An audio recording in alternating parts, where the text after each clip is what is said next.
is the Big O Show.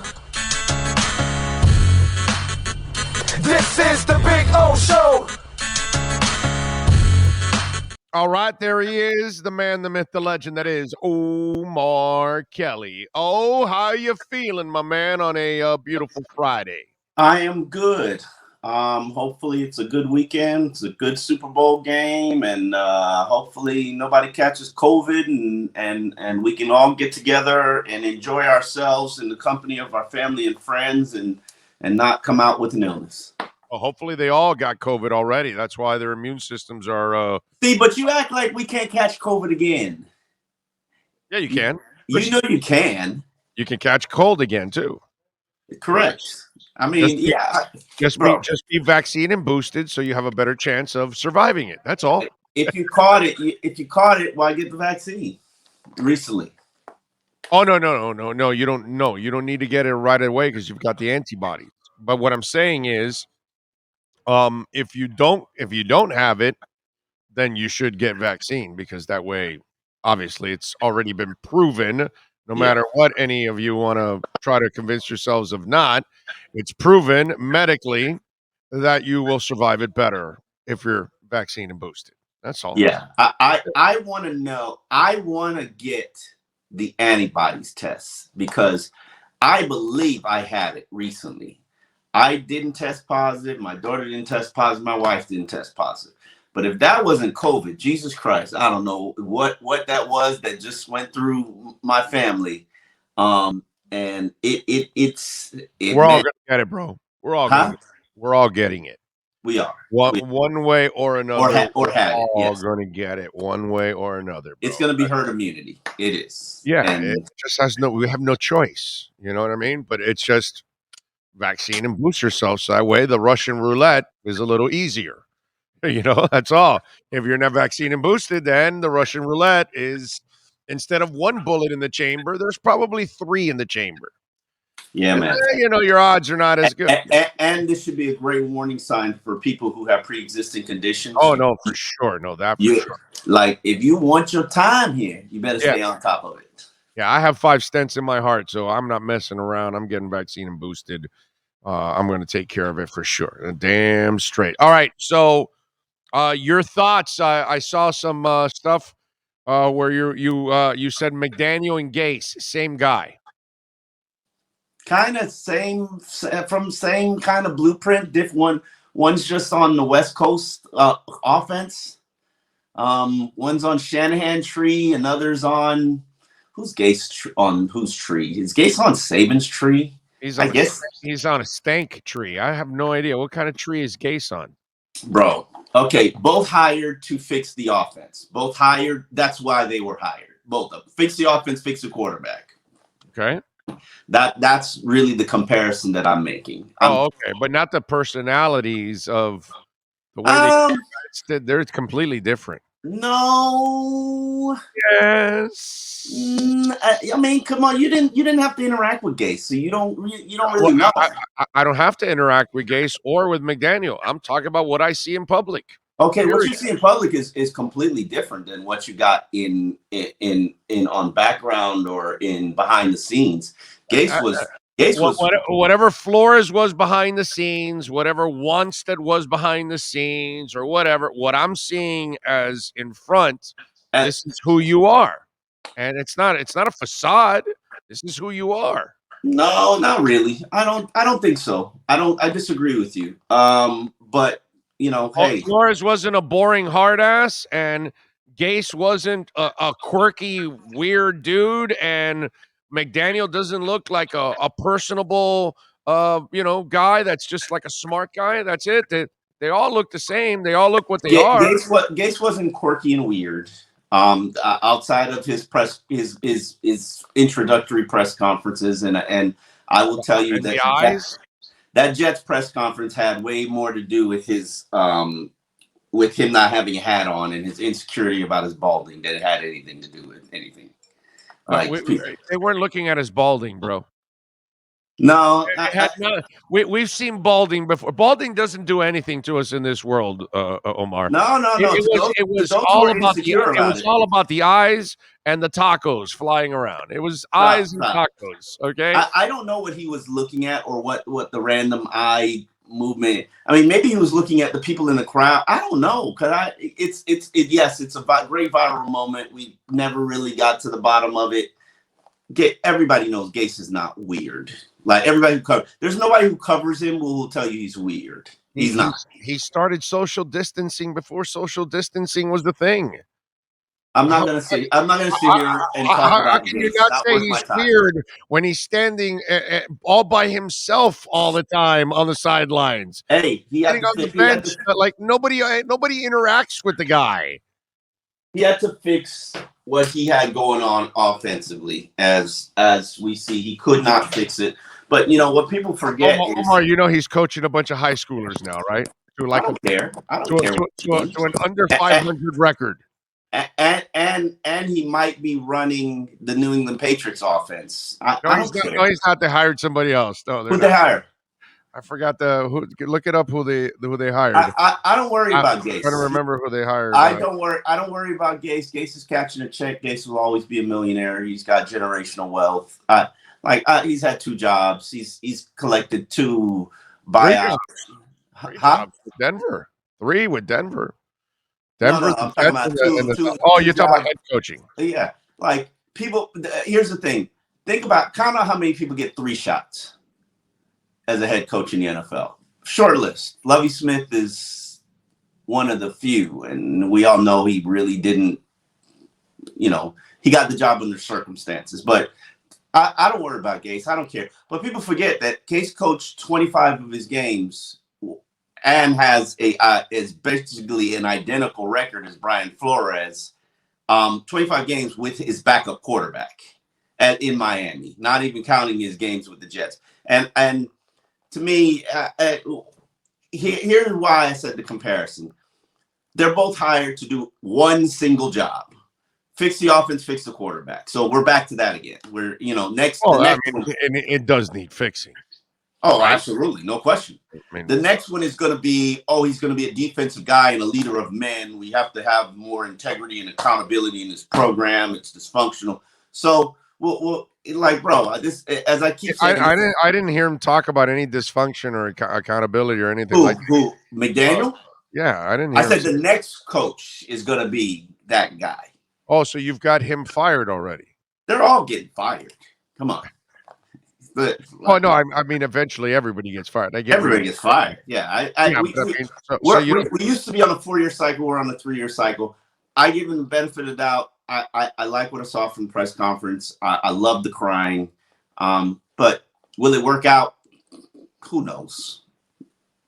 I did like I thought for you guys it's gold because you actually have a real human being and like the stories he gave you guys and Travis.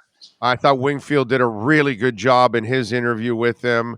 And that story he told about the zone scheme that they had no idea how to coach it up because the owner was in love with RG3, so he forces it down their throats, and now they all have to adjust to something and run. Who told that story? Did you tell that story to Travis? Because I haven't seen Travis's interview. Yeah. You should check out Travis's interview. Now I'm adding the other part of it. Okay. Okay. You're adding your part. Okay. No. Don't add your part. Just add what he says, because now you're confusing me. Now I'm got it. But I'm telling you that it was a great story that he added. That he said, when we drafted RG3, none of us had run a zone scheme, so we all had to learn this from scratch. And RG3, by the way, had a Rookie of the Year. He was awesome that year, and they had never run it. And they also drafted a quarterback that same year, and that quarterback turned out to have a better career than RG3. See what competition does? But what I'm saying is that the owner wanted RG3, and he shoved it down the throat of the coach. That's what you're saying. I don't care what you're saying. I care what he's saying. Did he say that? No, he doesn't have to say that. I'm telling you the rest of the story, which is I don't want your version of the story. I want his version of the story. No, but his version of the story is that they had to learn the yes. He told that Which Listen, tells you, Omar, they would have never drafted RG3, dude. Dude, he was a rookie year. They spent 3, and he was going to be the number 2 pick. They traded up for him, so they were going to draft him. They traded up for him. No. Daniel Snyder drafted him. Daniel Snyder traded up. They traded up for him like over a month before the draft. Omar, you do know that Daniel Snyder's the one that drove that whole bus. Okay. You know that, right? And you do know that Shanahan did not want him at all. That's why he took I would need to see Shanahan say that. I would need to see Mike McDaniel say that. Why would they say that, Omar? I don't give it. I don't care. You think they're stupid enough as Flo to go throw other people in the league under the bus? Wow. Yeah, and listen. I want you to know that because don't say wow because everybody when things don't work out. Everything. Belichick gave him everything, and the old man made a mistake. And you know how he repaid the old man for his loyalty? By shoving it right up his ass and putting the tweet right up there for everybody out there. Listen, or the text. That's bullshit. Flo don't owe Belichick. Flo don't owe Belichick nothing. He gave him 20 years. That's garbage, bro. That's garbage. You don't do that to your friend like that, bro. You don't do that. You try to go after the league and do whatever you want, but you don't bury Belichick. Whatever. I don't agree. I don't agree with you when you know that these owners, these coaches, these agents, when you know that they do backdoor deals and backdoor hirings and sham interviews. If you can shine a light on the dirtiness and tampering and tanking. I'm just doing that right now, and you're denying it. And okay, no. Mike McDaniel told you. Mike McDaniel goes, "We never run a zone." No, this is your theory. This is your theory. It's not my theory. It's what I know. I want to hear somebody. I know. You don't know the story.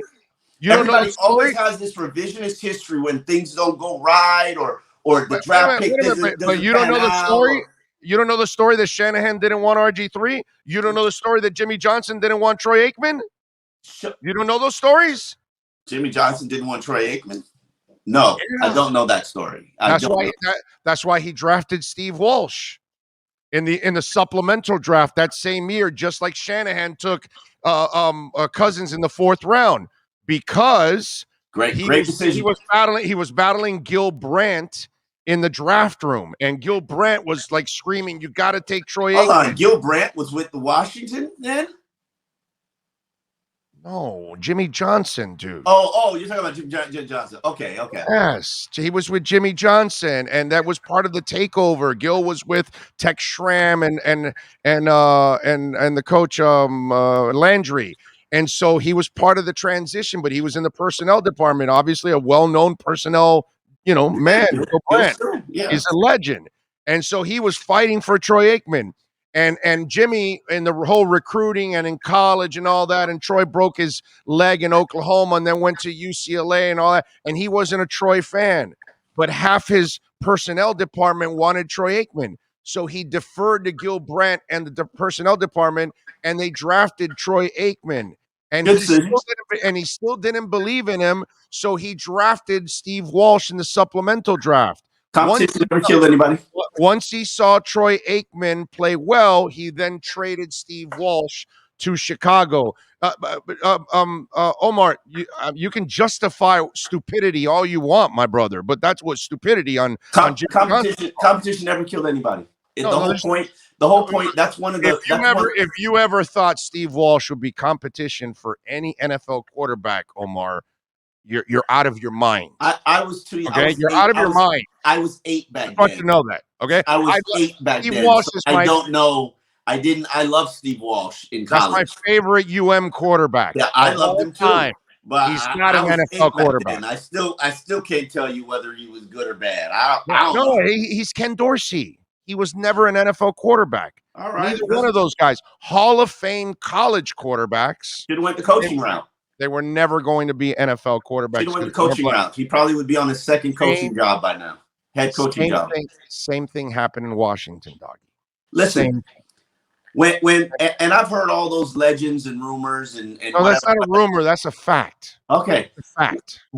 but everybody has these romanticized. Oh, Brian Flores wanted Justin Herbert. If Brian Flores wanted Justin Herbert would be the quarterback. Brian Flores didn't want Justin Herbert. I know. Okay, thank you. So, but the story, I've done this for 14 years and longer in college. The story always changes when they know the result. Always. And I have no desire to play these romanticized stories about what should have been, what we wanted to do, who we wanted to draft, what blah, blah, blah. What I go by is what they say when they do it. And the Washington Redskins at the time, they beat the Dolphins in a bidding war to get to the number 2 spot. I was there when Jeff Ireland was bidding on it at UM's Pro Day, and Miami lost, trading with, I believe it was Cleveland, and Washington ended up with RG3. Jeff Ireland had to settle and take Ryan Tannehill. And if he really was smart and was convicted, he would have stuck to his guns, and revisionist history drafted Russell Wilson, whom he loved. He just knew he couldn't draft him in the early rounds. Yeah, no, I listen, that year, most everybody told me everybody loved Russell Wilson. Yeah. But they all loved him as a backup. Yeah. Every one of them. Only guy was Tony Softly. He was working for Carolina then. And he's been a friend of mine for 20 years. I know. Yes, I know the name. I don't know where he's working now, but yeah. Well, no, he's retired now. He was running the NFLPA game for a couple of years. Now he's retired in Seattle. He's doing radio and stuff. He's a really, really good dude. But he was a college personnel. He's the guy, by the way, that drafted the short, tough ass receiver for the Carolina Panthers. Baldwin? Doug Baldwin? 5th round, Utah. Damn it, bro. Come on, we all know him. Help me out. Carolina's greatest receiver ever. Steve Smith? Steve Smith. He's the guy that drafted Steve Smith in Carolina. Wow. He's the guy that was like fighting in the draft room. He wanted him in the 3rd round. And they had to then take him in the 5th round because he kept, like, I want him. And they finally, I believe it was the 5th round where he was picked. Let's get to a real discussion I want to have. Anyway, so he was the only guy that told me I would draft Russell Wilson. He's not better. There aren't 32. That's the line he told me. There aren't 32 better in this league. You can win games with Russell Wilson. He didn't tell me, you're going to win a Super Bowl. But he told me you can win games and there aren't 32 better. He's a starter in this league. He's the only guy that I talked to that offseason that said Russell Wilson was a starter. I believe you. Let's talk about what I want to talk about. How does that get robbed? How? This was his year. How does what get robbed? Zach. Oh, yeah. I don't know, bro. That Hall of Fame class was. And I like Sam Mills, but I'd put Zach Thomas in front of Sam. Come on, Sam Mills? No, Sam Mills was really good. Like, really good. Was he better than Zach Thomas? No, but he played with 2 other linebackers that were freaking nasty. Jackson and Swilling were with him on that linebacking core in New Orleans, and they were nasty. That is a travesty because he's not getting in next year when you look at next year's class. So, and then the leftovers, the cumulative, he's probably going to get in on his 9th year of being a finalist, which is a crying shame. I know all that matters is him getting in. Let's hope he doesn't have to die before he gets in, like Sam Mills. But I'm hurt. Richard Seymour, Leroy Butler before Zach Thomas. Leroy Butler was a hell of a player, dude. He was. Great player, dude. Anybody on the list is a hell of a great player at Green Bay. The one I have a little more of a problem is Boselli because he didn't have the career that Zach had. But he's been in the line. He's been in line longest. I know he's been in line a long time, but he had a short career, whereas Zach had a full career. They got to put a lineman in. They got to show more respect to everybody else. He was Hall of Fame talent. Tony Boselli There is no doubt in my mind. I don't have a problem with that. I knew they were going to put a lineman in. I knew they were going to put a receiver in. I thought it was going to be a modern era receiver, but hey, I'm wrong. I actually was shocked that Andre Johnson didn't get in. He's not a. I don't even think Andre's a Hall of Famer. I think I don't. I'm sorry. I don't. How could you say Is that? Andre Johnson better than Steve Smith? Yes. No. Yes. See, yes. no. I don't even put Andre Johnson. Play with Matt Schaub, dude. Andre Johnson wasn't even a top 5 receiver in his era. Bro, it's not his fault. Okay. That's the problem. Andre Johnson was a monster of all monsters. Better than Reggie Wayne? Yes. I put Reggie in before Andre. I get it because he played with Peyton Manning and Edgerrin James. Yeah. I mean, he's got championships. So much easier. If I put Andre Johnson with Aaron Rodgers and I put him with Peyton Manning and I put him with a great quarterback, to me, Andre Johnson, are you ready for this? Is one of the 10 greatest wide receivers to ever play. NFL, college, you name it. Bullshit. I don't give a crap what you want to put. Bullshit. I can name. You can name whatever you want. I'm looking at the player and the talent. I have rarely ever seen. He's not even better than Ocho Cinco. Oh my God, Ocho Cinco can't even run a route, dude. How can you? Are you crazy? No, I'm not crazy. No, I'm not crazy. That's why he lasted 3 weeks in New England, because they go, hey, yo, you can't ad lib here. That's a learned offense issue. Your ass. That's a learned offense issue. He can run. Ocho Cinco had the best feet I've ever seen. Smooth route runner, kill people. He would tell you his route. He's running. And played with Carson Palmer, TJ Hushmanzada, and Corey Dillon. He had real, bro. Andre Johnson was stuck with Matt Schaub. I'm telling you, Andre Johnson was stolen from his career. I didn't say he wasn't nice. I did not say he wasn't nice. I'm not telling you he's nice. I'm telling you he's one of the greatest talents I have He's not even better than Anquan Bolden. He's not better than Steve Smith. He's not better than Anquan Bolden. Better than all those guys. He's better than all those guys. And I like Andre Johnson. You're making me be disrespectful. Johnson is a freak of all freaks, dude. He just ended up in a terrible situation like Steve Bartkowski in Atlanta. Okay. Archie Manning in New Orleans. So is Brandon Marshall going to the Hall of Fame? This guy's way better than Brandon Marshall. Brandon Marshall's got better numbers. So is Brandon going in the Hall of Fame? Yeah, I know that, but he played with better quarterbacks. Who? What quarterback did Brandon Marshall play with better? Would you believe it or not, I'd rather play with Jay Cutler than Matt Schaub. All right, fine. It is what it is. I'm not going to argue with you. Like, this is. Yeah, no, I know. After you asked me, I then shed the light, and you go, no, because what you said is ridiculous. You're not going to take Cutler over Matt Schaub. Come on. I'm not going to take. I'm not talking about our Cutler. The Cutler that was actually in Denver was actually not bad. That was actually a decent Cutler. That's fine. Okay, and take Cutler away from Brandon Marshall. Name me another good quarterback he played with. Matt Moore, Ryan Fitzpatrick. No, not here. No, here he didn't play with any quarterbacks. He played with Matt Moore. He balled with Matt Moore. Stop. He played with Matt Moore. Fine. Now, I'm just saying. You're at least Andre Johnson had Schaub. Not to say he's great or anything. No, he's not. Like you act like Brandon Marshall had. Matt Schaub is garbage, bro. Straight ass hot garbage is Matt Schaub. Hot garbage. Listen, he was serviceable for a couple years in the West Coast offense, which your new coach is installing. I'm telling you, man, Andre Johnson is one of the great receivers of all time. He was just stuck in a terrible, terrible situation, man. Really. As I said to you, and I stand by it, and can name the receivers, he wasn't even a top 5 receiver of his decade. No, I get it. You're going by the stats and the production. No, I'm going by, I look at Hall of Fame, and I don't have a vote. I get it. It's fair if you're going by the stats. I don't have a leg to stand on. If we're going to go by the stats and the accomplishments. Are you a generational player for that 10 years that you played?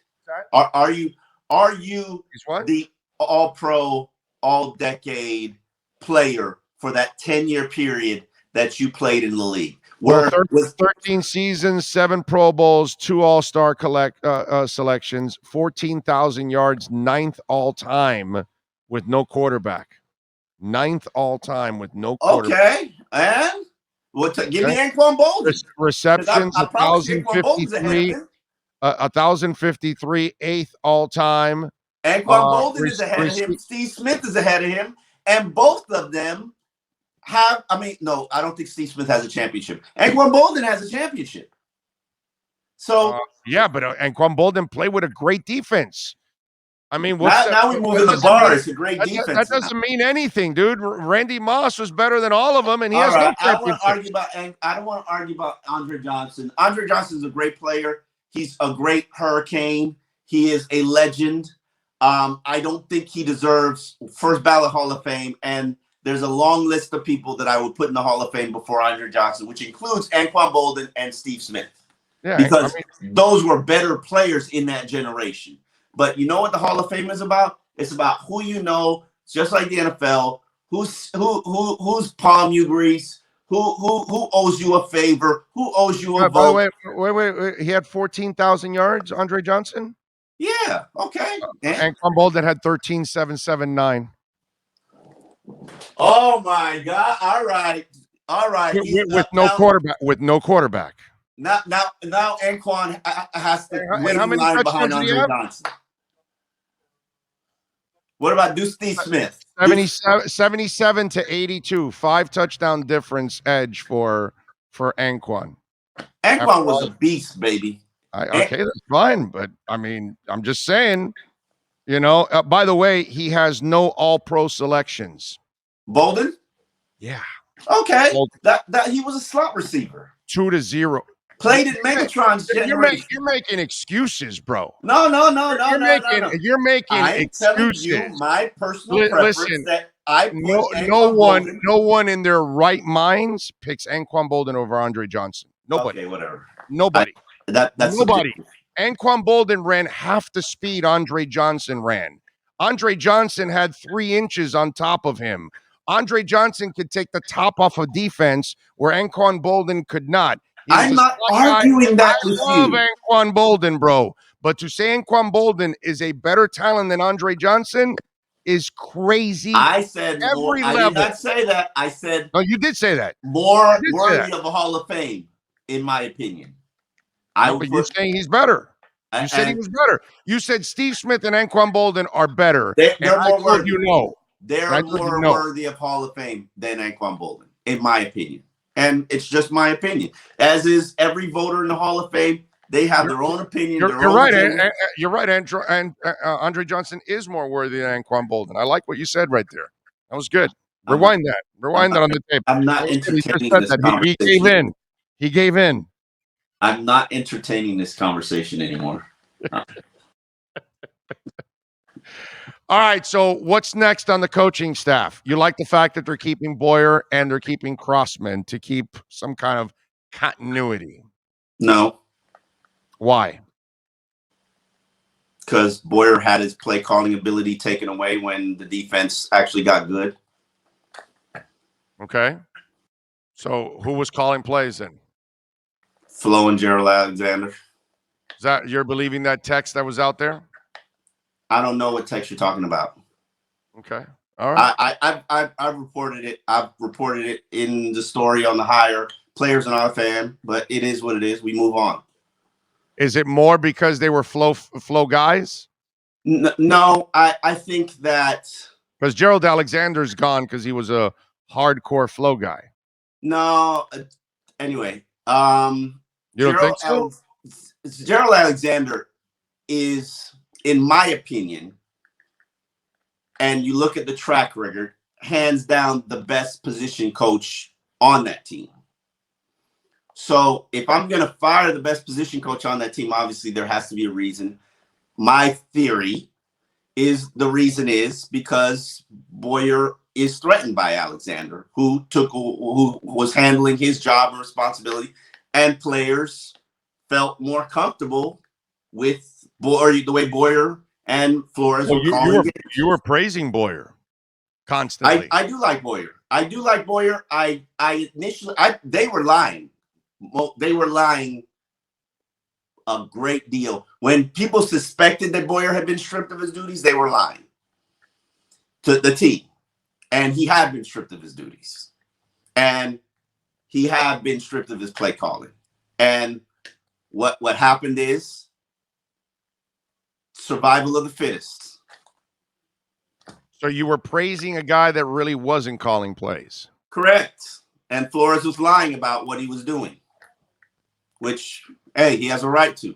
And he did it to protect Boyer. So it is what it is. And now Boyer stays. How does that happen? I don't know. I don't know what to believe anymore. Yeah, I've been there until you start. I mean, you're the one. And by the way, especially with that defense that played like crap in the first half at times when they were playing the good teams, and then they racked up all the wins and stats. But they changed the style of play too. So, well, all I know is that defense is also a facade because they didn't play well against the good teams. Yeah, in the anybody who thinks it's second half of the season, they took advantage of a bunch of bad teams. I don't like when people say that because they also beat Lamar Jackson when Lamar Jackson was. That's not a good quarterback. Watch this year. His entire year, he was not good this year. He was not playing well this year. Come on, man. They had tons of injuries on their running backs. I'm not having this discussion with you again. Well, no, but that's the facts. They weren't running the ball the way they normally would. So he got hurt. He got hurt. They ended up not in playoff contention. I'm not having this discussion with you again. We're just not. What do you mean? What do you mean we're not having this discussion? Because you're out there, he's not a good quarterback, dude. Oh, he's a top 10 player, top 20 player in this league. No problem with that. He's a great athlete. I'm not going to argue that he's a good quarterback. I'm not going to argue. In the second half of the 2021 season, Lamar Jackson was not a good quarterback. Those are the facts. That's all I'm saying. He was not a good quarterback. He's still a top 20 player in the NFL. Okay, so the defense was not facing a great quarterback in the second half. Okay, and name the great quarterbacks in this league. They're about 5. So, yeah. And Josh Allen ate them up twice in the first half. And he's going to continue to eat them up. And so did Tom Brady, and so did all the other good quarterbacks that they played in the first half. That's why the defense and X feasted in the first half, and then the second half. Failed in the first half, and in the second half feasted. X also had a growing strain that he was fighting through, as did Byron Jones. As they were without their top nose tackle in Raekwon Davis for the first month of the season. Not to make excuses about them because they weren't playing the way that they played last year. Then Flo took over play calling, gave the responsibility to Gerald Alexander, who he put in the booth, and took Boyer out of the booth, and they started playing well. And these aren't opinions, these are facts, and facts delivered by the players. And now they're upset, bothered, miffed that the guy that got his role and responsibility taken from him is now running our defense. And are we going to go back to playing a lot of press coverage, which we don't want to play? Or are we going to not use the amoeba defense, which we want to use? So it's and I do like Josh Boyer. I'm a fan of Josh Boyer, or I thought I was a fan of Josh Boyer. You were a fan all year of Josh Boyer. Till I learned that he was you're off the bandwagon for Josh Boyer. Till I learned that he was not being honest, and neither was Flo about what was going on. And fans suspected it. Fans had the theory. And they turned out and the team lied and lied and lied, and they turned out, and the fans turned out to be right. Flo was calling that defense at the end of the year. By the way, Joe Judge was the one that got that job that we were talking about. No. Gase is supposed to be offensive. Gase is supposed to be put in position to. Yeah, but they got Judge as the offensive assistant. Oh, come on. They still need an offensive coordinator, quarterback coach, blah, blah, blah, blah, blah. So he's been in conversations with them. I think it would be a good move for him, but he doesn't need to work yet. He's got money. So I'm surprised he's not going with McDaniels and reuniting with McDaniels. But when you're in South Florida and your kids are young and you're getting your $5 million a year paycheck, it's still why would you rush to work when anything? This is what I never get about these coaches. They're in this rush to work. Same thing with Vic Fangio when they got money coming in. And anything that they earn is going to be offset. So the team that fired you is going to get to pay you less. Why are you working for free? Like, spend that time, go do TV. Like, go get your Mike Tannenbaum on. Like, so, I don't know. That may not be their passion, dude. Their passion is coaching. So you want to work for free? You want to do 80 hours a week? You're still getting money anyways from somewhere else. I understand that, but I would make Steve Ross. But you do what you love, Omar. You do what you love. You do what you love, dude. I get you. I get you. But I'm sorry, Adam Gase can sit out another year. He got that $5 million check still coming in. Omar, I could go get 10 other jobs that are out of this business, but yet I chose to do this and build it all up and try and build it up while I'm trying to make a salary, and everybody else is getting also paid on this show. You know what I'm saying? And I which is a lot of burden for me to be able to do all of this. You know what I'm saying? Why do I do it? But why do I do it, doggy? Because it's your passion.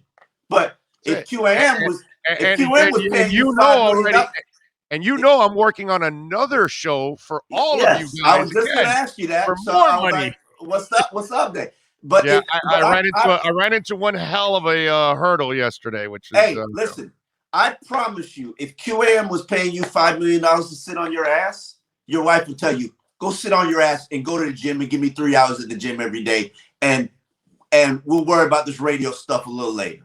Damn, he's got my wife going, hey, fat ass, go to the gym. She wants to keep you around. Yeah. By the way, okay, so we've got you off the Boyer bandwagon. Okay, not you. Not me. You said you're not on the Boyer bandwagon. Listen, I found so many disturbing things about what has been going on behind the scenes, and I give you a lot of credit. I give you a lot of credit. I told you he was running roughshod through the building. not just him, but people betraying him. Yeah, for months this was going on, dude. It was very dysfunctional, and I didn't know this. And they covered it up and masked it quite well. Yes. And I give him, that's leadership. That I give props to. Listen, don't be surprised, dude. They probably wanted to crap can his ass last year, and they were hoping that things would change again this year, and nothing changed. And by midway through this year, he was. They should have did it. I think your theory is correct. They probably should have did it when he was at 0-7. I mean 1-7. There would have been more justification. Yeah. At that moment for the other side. And they should have done to him what they did to Tony Sperano. Because remember Tony Sperano was rallying that team back, and then he lost his offensive line against and somebody who had no business playing left tackle was playing against the Eagles, and it was just a turnstile, and they lost that game, and they said, "Oh, he's fired. Let's do it now." And then Todd Boyles comes in and wins a bunch of games, and Matt Moore's the MVP and whatever. Brian Daboll ran a hell of an offense because he was just doing whatever he wanted, which I loved. Listen, I have at the point I've always made excuses for Steve Ross. Always. This ends now. Because I'm sorry, you're a bad leader. And your leaders have to do a better job of being better leaders. But if their leader is bad, it's always like that, dude. Well, Mickey Harrison, great owner, great franchise. The Panthers have been a disaster for years. Sifu and Viola, especially Viola and Sifu, because Viola obviously is the main owner and Sifu is a minority owner. But those two guys took over. Look where the Panthers are now. When you have great leadership, there's no doubt you're 1,000. It starts there, dude. That's why the Rooneys are the Rooney. I thought he was a leader. I thought he was doing a better job leadership. I'm sorry, the dysfunction is Well, on you. he'll spend, which is, Yes, you know, and I that's respect that. that But part is good as an owner. the dysfunction is a cancer in your organization, and the cancer is still there. It's still there, living strong. And I'm not a Steve Ross needs to sell the team guy, but He sold it already, so that part doesn't. no, he didn't sell it. You had to create a successor. He sold it already. Bruce is in line. Once No, he no, ships no. out, Bruce Your takes over. NFL rules, and you had to create a successor. That guy hasn't paid anything, hasn't come up with the money. He's just first in line. No, Omar. He owns 49% of the team. Yes. Ross has the controlling interest of the team. Bruce has half the ownership, or a little less than half the ownership, and then he'll take over Steve's portion of the ownership, and then he'll have the majority of the team. Bruce is already bought into the team. He's a partner, my brother. Yeah, no, look into that. I need to look into that. Yeah. Well, he's already invested into it. So that means he's already been approved by the owners. Yes, no, already, I know that. Now, Omar, now, I don't know. Here's the part that it's a little bit above my pay grade. If Flo really has tangible evidence, he will bring the NFL to its knees. And then that will then create a problem for the owners. Hold on. Let me finish. I don't know if they can force Ross out and Beal. Hold on. Wait. Pause. Time out. I get it, the tangible evidence, but tanking is part of the NFL culture. To deny that it is. Gotta prove it. Gotta prove it, bro. Gotta prove it. You know Ben Roethlisberger did something that night. But because there was an off-duty outside that bathroom, part of the NBA culture? Is tanking part of the NBA culture? It doesn't matter, bro. You know OJ killed 2 people, but you have to prove it in the end. You know what I mean? And yes, tanking exists in the NFL, in the NBA. What's that called? Tampering exists in the NFL, in the NBA. All of those things happen. I'm not denying any of that, doggy. But you still have to have tangible evidence to prove it. It can't be a he said.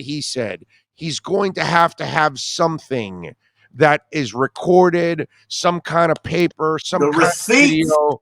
There has to be a receipt. Exactly, baby. If there are no receipts, then they will not. But you mad at Flores for providing the receipts on Belichick. Yeah, because you screwed your friend really bad there. You didn't. I get you have your agenda, but you don't do that to the guy that really gave you. Flores' agenda is doing what in his mind is right and what will change the NFL's culture. And the only way. And by the way, changing the culture is not trashing the shit out of Lovie Smith. That was disgusting what he did a couple days ago. Well, we know that they only didn't do it. Smith. Yes, he did. His lawyers did it. That's his fault. Doesn't matter, Omar. They work for you. Your agent, when he says something to the team that's stupid or on TV or whatever, that's your agent. You allowed him to work for you and represent you. So they're going to run all this stuff through you and say, we're going to do this. Are you good? Yeah, I'm good. So they represent you. It's your fault. You don't trash Lovie Smith for your agenda. That was garbage what he did, bro. That was, but then again, he's hired his friends. Instead of going out to get the best lawyers for this case, he went to his friends. Those friends better be really good, bro. Really good. Because NFL money can buy some serious lawyers.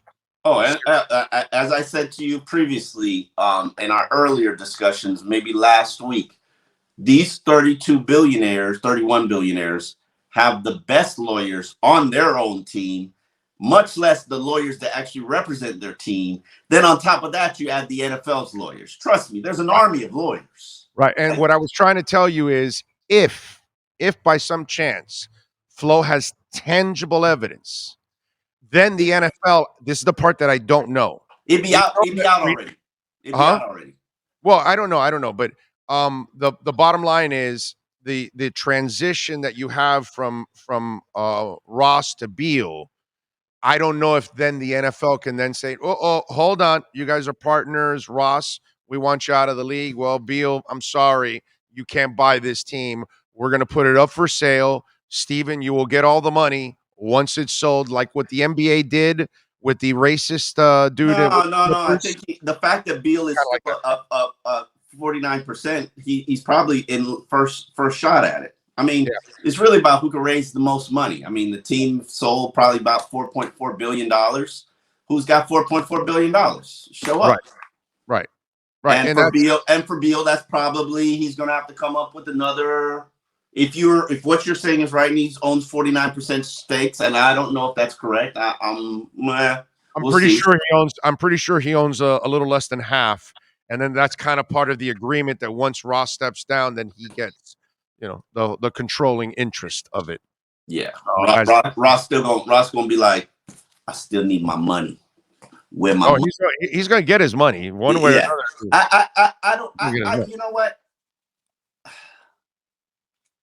I think he stopped having fun, and I think he's close. I really do think he was close to selling anyway. I think he stopped having fun doing this, and Yes, I agree with you on that. realize, yeah, I'm not good at this.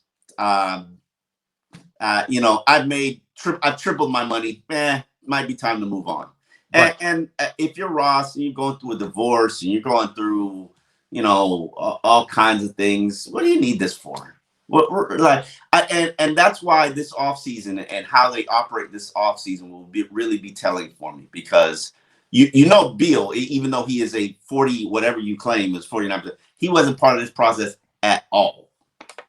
So I don't know. no, None of he us was really know. not. None of us really know if he and Ross Trust me, talked. he was not, Hey, how do we know that it because he was was not part of the interview process. I know that. I know he's not part of the interview If process. you own 50% of something, I know. Are you telling me you're not going to contribute? Even when Huizinga and Ross owned the team together, they still made decisions together. Yes. But what I'm saying is, what we don't know is, we don't know if in a conversation Beal told Ross, "Hey, why don't you offer him $100,000 for a loss? Maybe he'll take that." And we don't Nah, know. let's not go. I don't know Beal. We don't know. But that's my point. That's why maybe the NFL says, "Yeah, maybe this transition doesn't happen. Maybe we open it up." Nah. I don't know. This is rich people are going to look out for rich people. No, I'm sorry. Wealthy people, there's a difference. Wealthy people are going to look out for wealthy people. Well, no, not if you're burying them. Not if it's true that you're paying to lose. That would be a whole.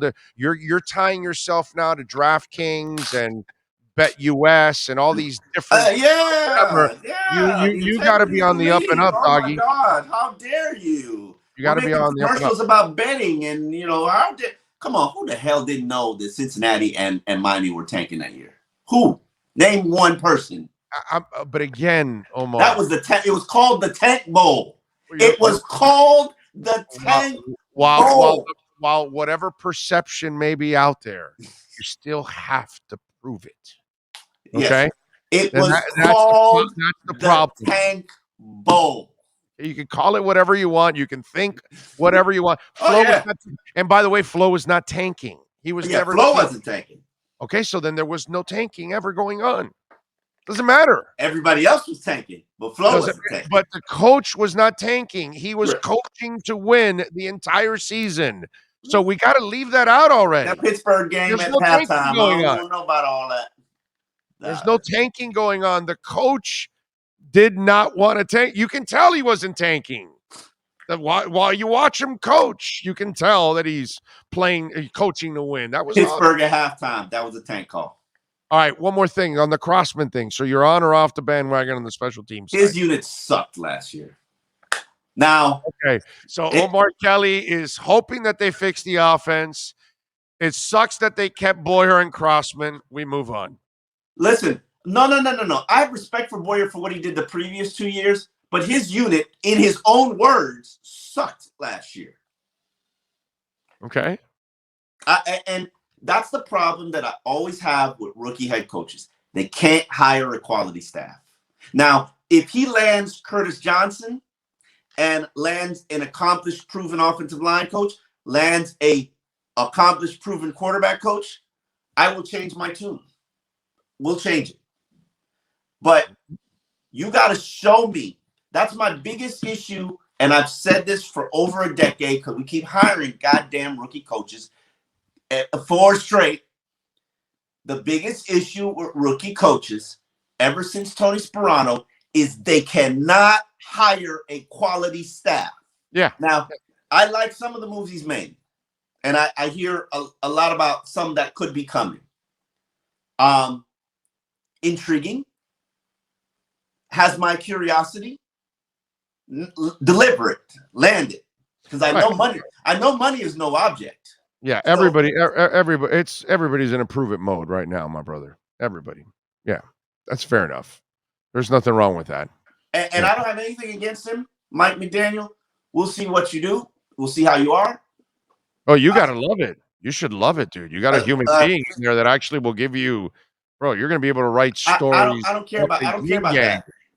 Yeah, Flores hated me, and I was still able to operate. As I said, you're able to operate, but you know you can operate better when you have a coach that actually. Listen, it is what it is.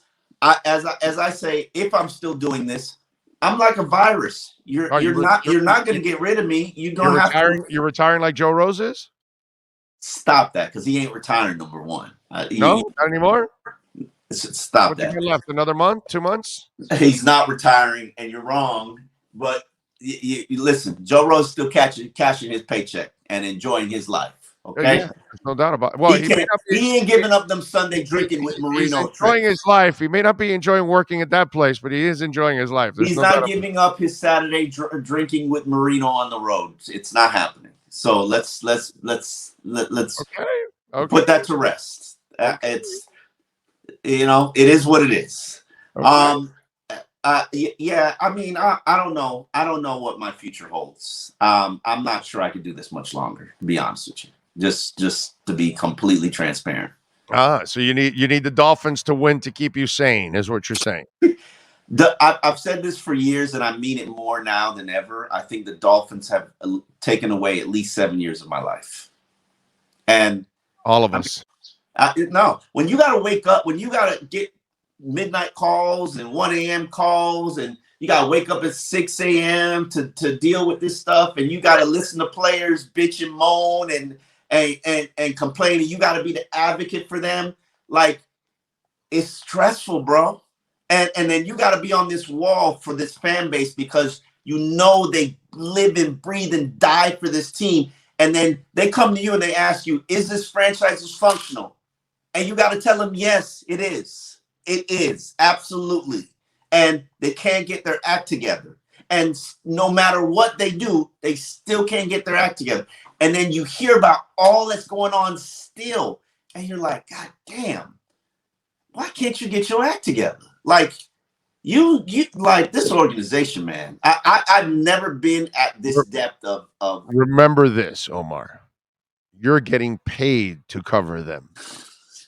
The Dolphin pays for suites and seats. Yeah. And parking and travel. It don't keep them up at night, though. It don't keep them up at night. Yes, it does, bro. Yes, it does.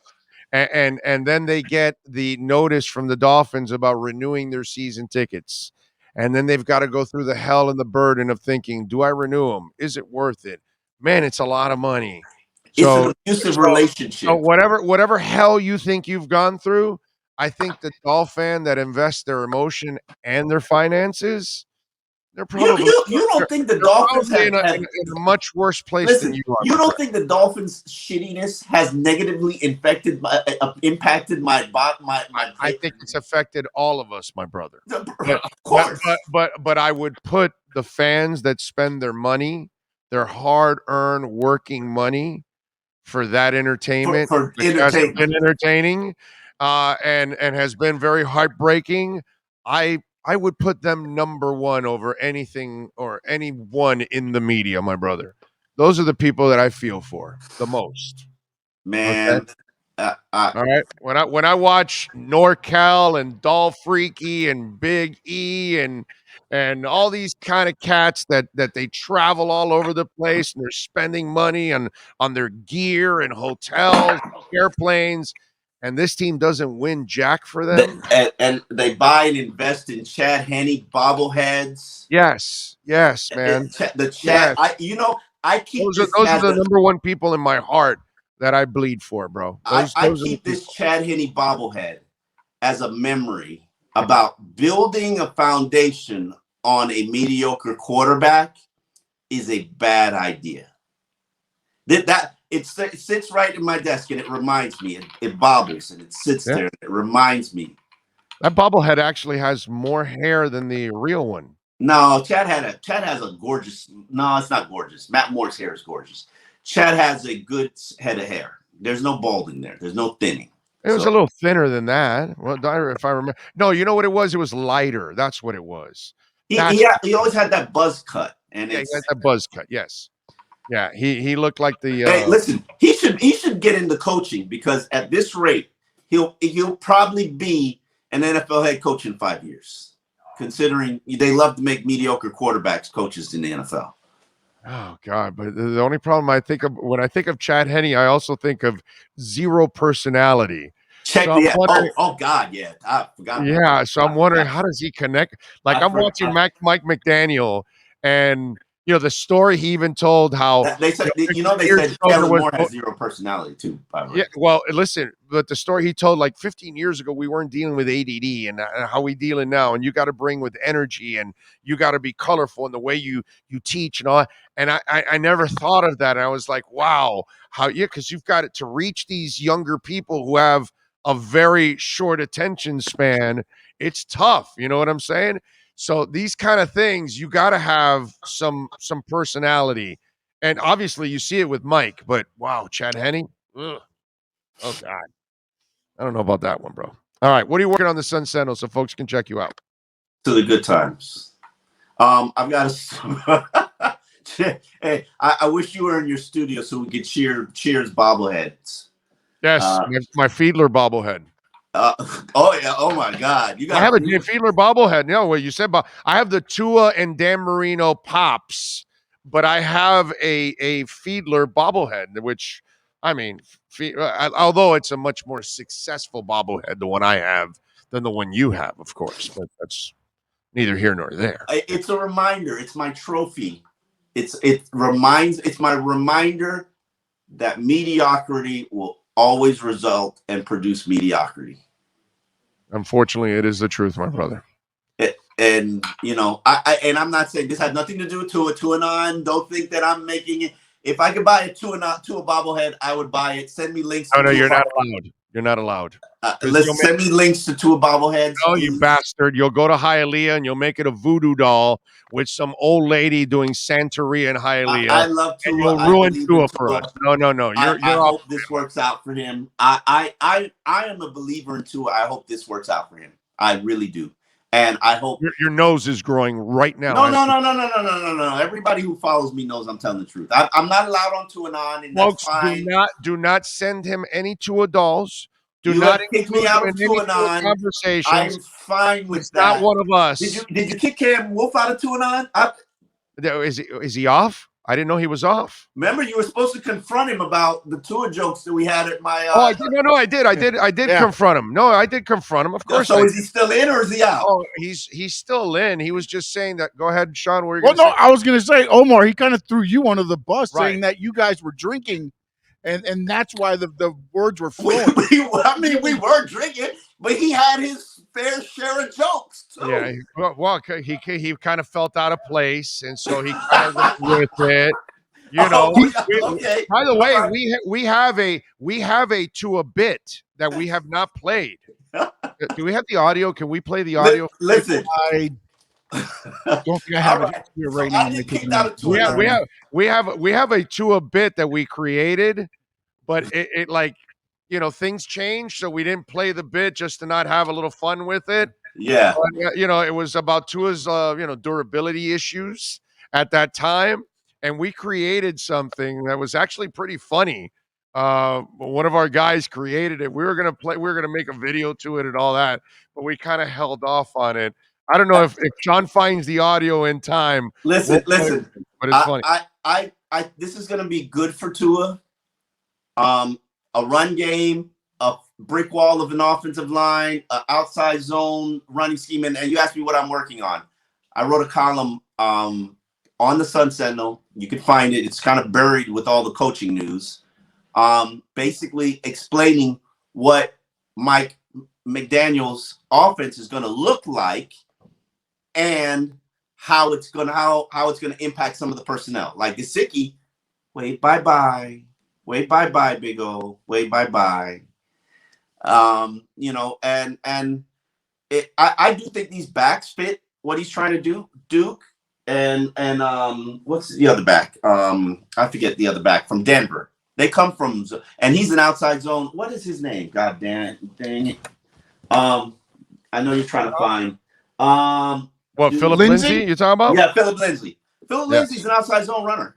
Like this is a great situation for him. Duke is an outside zone runner. This is a great situation for him. Gaskin and Savon, whatever.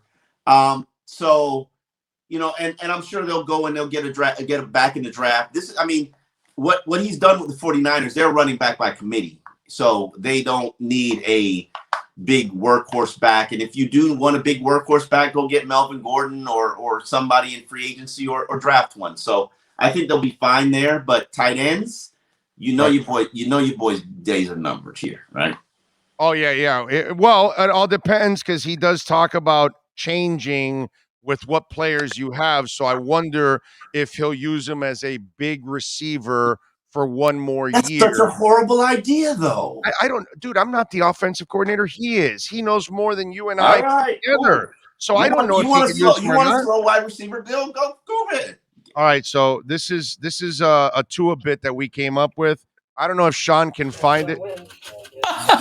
Thank you, Mr. Peterson. Talk to you later. The worst boss in the world. Can't stand that guy. I don't know what to do with all my frustration. Okay, wait a minute. When you get pissed off mad, do you want something that you can crack, break, smash easily? I'm gonna wreck you. Then you need the Tua doll. He's so soft and cuddly. Shut up. Tua doll comes fully assembled and comes apart easy. I love Tua. My back.